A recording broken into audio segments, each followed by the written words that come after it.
ટેકનોલોજીના આ સમયમાં સાયબર ક્રાઇમ પણ ઝડપથી વધી રહ્યો છે. રોજ ઓનલાઈન ફ્રોડ અને સ્કેમના કેસ સામે આવી રહ્યા છે. ઓનલાઈન ફ્રોડને અંગે હવે સરકાર સખ્ત બની ગઈ છે.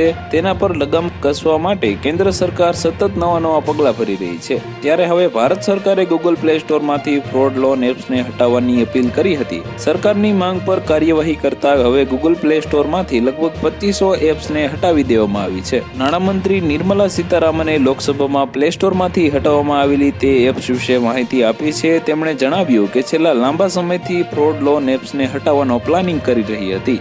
જે એપ્સને હટાવવામાં આવી તે લોકોને લોન આપવાના નામે છેતરપિંડીનો શિકાર બનાવતી હતી. નાણામંત્રીએ જણાવ્યું કે આરબીઆઈએ ભારત સાથે એપ્સની વ્હાઇટ લિસ્ટ જારી કર્યું છે.